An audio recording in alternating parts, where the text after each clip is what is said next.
Hi, everybody. So this is the final PowerPoint regulation of body temperature.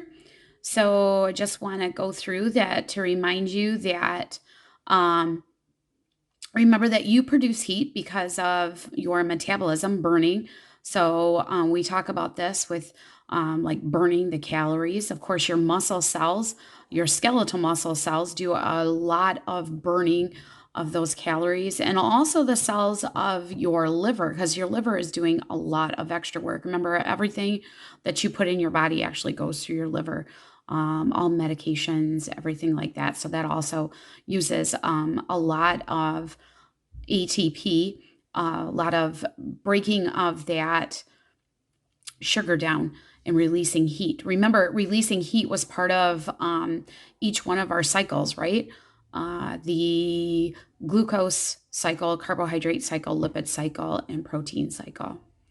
Okay, so feedback mechanism. So remember, this is a negative feedback. Your body temperature should be around 98.6, except we have this discussion, right, that most of us are um, not that. We actually, some of us are much lower than that.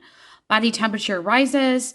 You start to sweat, which is your nerve stimulating structures in the skin to release heat. Heat's lost to the outside. Hopefully, it can evaporate. Of course, on those really super hot days, it may not evaporate, which is where you get heat exhaustion. And hopefully, your body will return back to normal.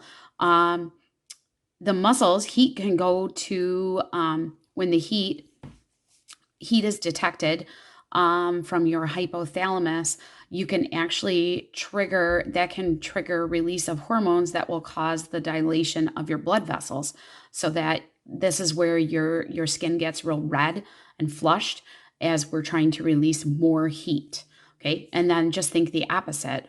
When you get too cold, it can go the other way. So this is just part about you sweat. And remember, on a really humid day, if you don't get that evaporation happening, if it's too humid outside and it hinders evaporation, this is where you can go into heat exhaustion, because you have to have that evaporation for the heat to go away.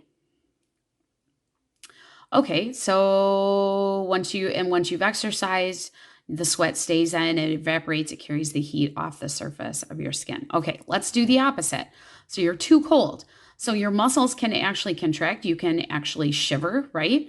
The skeletal muscles contract to try to generate heat for you. Your blood vessels also contract to not lose the heat, which is sometimes you can look really awfully pale, and decreasing the flow of blood, which is kind of interesting when you think about frostbite. Um, Reason a lot of times, stop and think, where does frostbite usually occur? On the fingers and toes. That's because your body is trying to keep your vital organs warm. And so the blood actually is more pooled around your central core area than it is necessarily your fingers and toes. You can live without fingers and toes, but you can't live without your heart. So that's why a lot of times with frostbite, that doesn't work. This is kind of a duh statement here. I'm sure you've heard of hypothermia. So hypothermia here is getting too cold. um, Hyperthermia is actually when you're getting way too hot.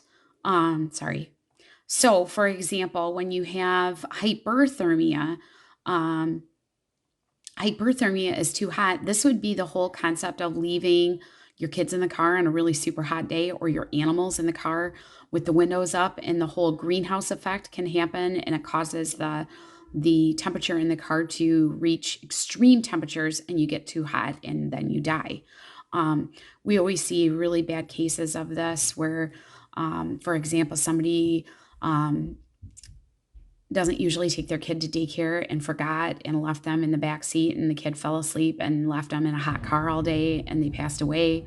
So definitely have some major um, things going on when it's too hot. And the opposite, the hypothermia, is getting too cold. Um, which, of course, if you're in too cold of temperature, water, things like that. So combating those extreme environments is really, really super tough. Now, don't forget that Fever, remember that your fever is a good thing, right? You want to have a fever when you're fighting, combating an illness. It can be severe.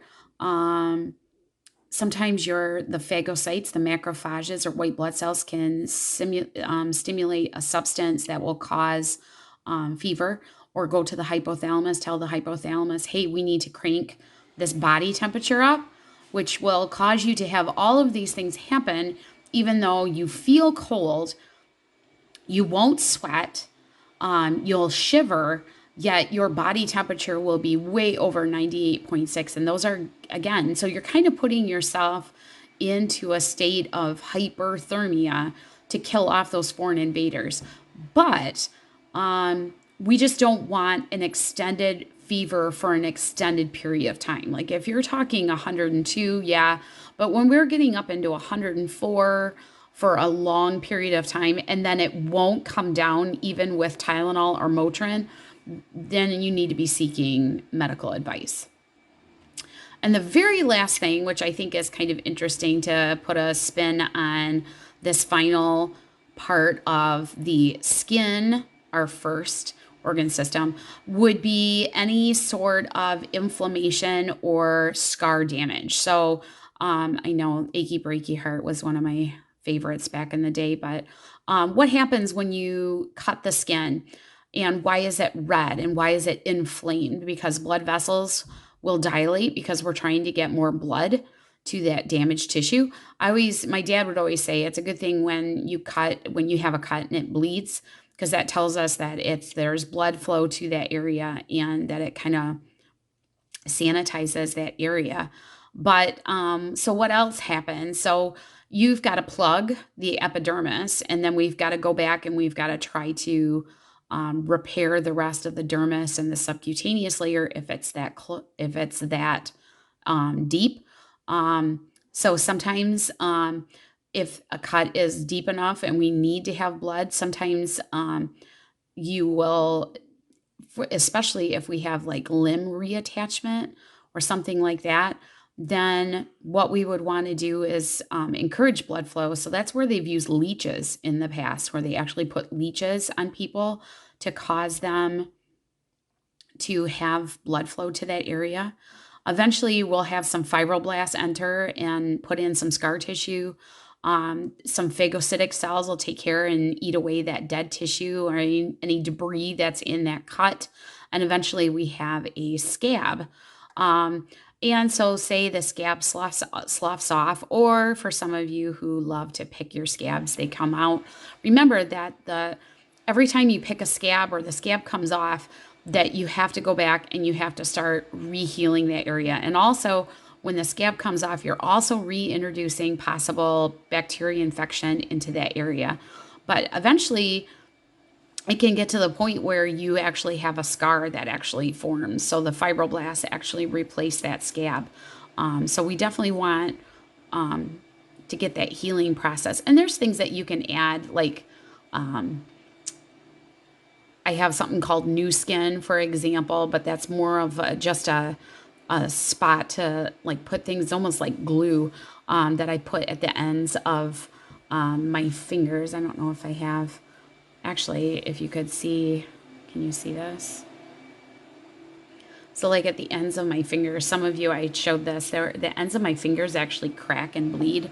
My dad also has this too, where it gets really, really owy. So sometimes I put that new skin and it burns a lot, but it also like creates kind of its own scab so that things can form pretty easily. I will tell you this, that the fingers, like even after a paper cut and stuff, actually really do heal very, very quickly. Probably because those are areas where you have skin actually getting sloughed off on a regular basis. And sometimes you get a scar or an area that is a very, very large area where you can actually get granulations found. So rounded masses of tissue, usually for only large wounds, where you actually get blood vessels that have went to that area to nourish that area. And you probably are going to have a scar no matter what. A lot of times, so some of you might have had My husband has a really large one from his surgery. Sorry that this is going in and out. So I'll see if I can find a granulation for you. So I thought this was interesting. So I found this. Website here, and I thought this was interesting. So they were talking about healing by first intention and second intention. But I thought this was interesting where you get, here's the scab that they're talking about. Here it is down in the dermis. So here's the clot. And then here's like the cells that are starting to, so see how it's building its way from the inside and up as you're working away. Um, this is interesting. So what does it mean by second intention? So second intention, the ends, edges, not lined up, more granulation, more epithelialization. Okay, so fibrosis means fibrous tissue. So notice that it's a little bit larger, isn't it? So more blood vessels forming here, and then look at how it's kind of dipped under here. So I thought that was kind of interesting. They do show some pictures. Um, there's lots of different phases of these. Let's see if I can. There's all kinds of different. But I thought this was interesting. Let me go back. So, like a young scar. So, granulation tissue is new connective tissue and tiny blood vessels that form on the surface of a wound during the healing process. And it typically grows from the base and is able to fill wounds of almost any size. So I thought this was interesting because you can have granulocytes. So keep in mind, look at the words that you already know: epithelioid and lymphocytes. Lymphocytes are just white blood cells, friends. So here's a yucky wound. But then look at this area. Isn't that interesting? And they talked about in one of these slides, I thought this was interesting. So there's inflammation. So we talked about getting red. Then in the proliferation is re-epithelialization, so more epithelial cells. Look at angiogenesis, so creating blood vessels. We talked about angiogenesis with cancer cells.